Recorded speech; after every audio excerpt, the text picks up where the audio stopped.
The House of Trump is crashing down to earth. Trump now faces losing all of his New York properties, including Trump Tower.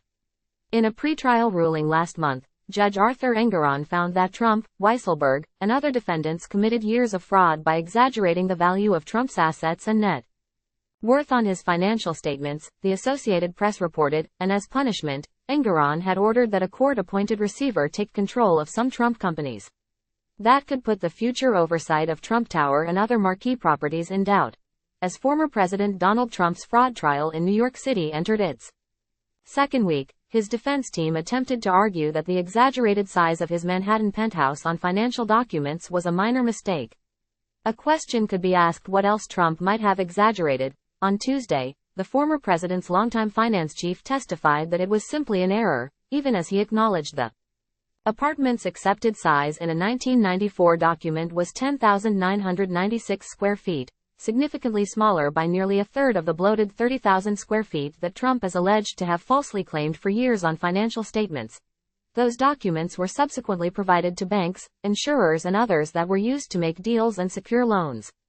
I never even thought about the apartment, Alan Weisselberg, the former chief financial officer of the Trump Organization, testified in Manhattan Supreme Court during the proceedings over New York Attorney General Letitia James's $250 million fraud lawsuit brought against the former president. Time equals 400 Ms. greater than. It was not something that was that important to me when looking at a $6 billion, $5 billion net worth, Weisselberg added. However, James has claimed in her case against Trump that the overstated size of the apartment also padded the value by as much as $100 to $200 million.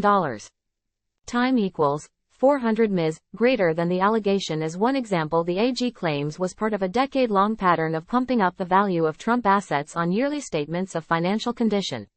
In addition to securing better loan and insurance terms, it also reportedly enabled Trump to climb Forbes' list of billionaires. Weisselberg, who is expected to return to the witness stand on Wednesday, said repeatedly that he couldn't actually remember whether he discussed the financial statements with Trump while they were being finalized. Weisselberg was a key witness at the Manhattan criminal trial against the Trump Organization after he agreed to turn on his longtime former employer as part of a plea deal. He pleaded guilty to tax fraud for skirting income tax by failing to report his full compensation for 15 years. He was released from jail in April. That trial ended with a guilty verdict and a $1.6 million fine against Trump's real estate empire in January.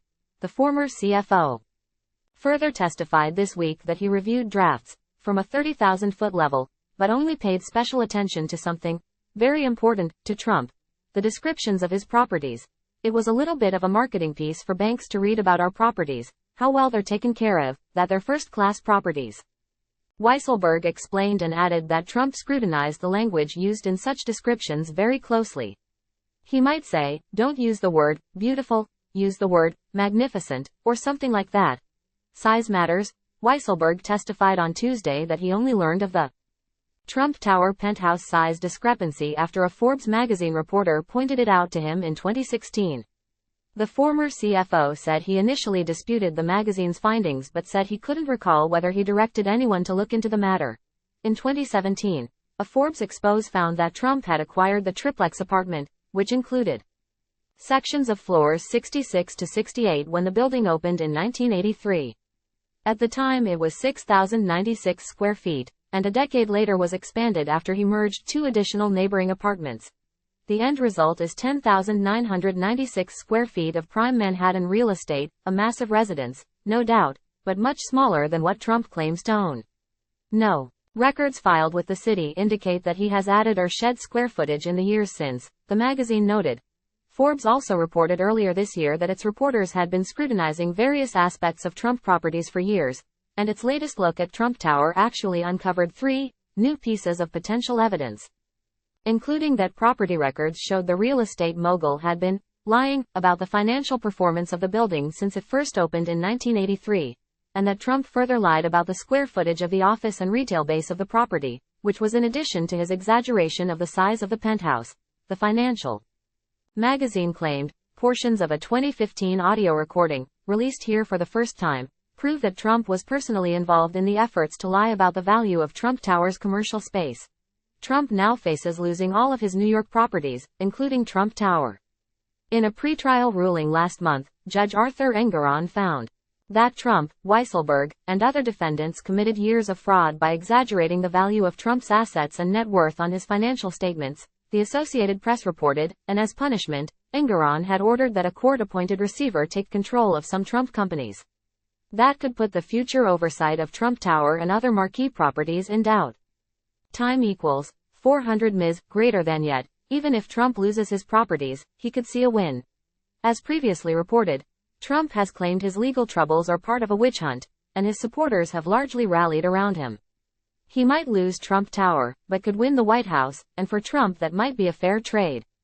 Author experience and expertise. A senior editor for 1945, Peter Susha is a Michigan-based writer.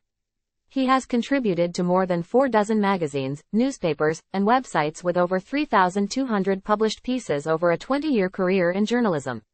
He regularly writes about military hardware, firearms history, cybersecurity, politics, and international affairs.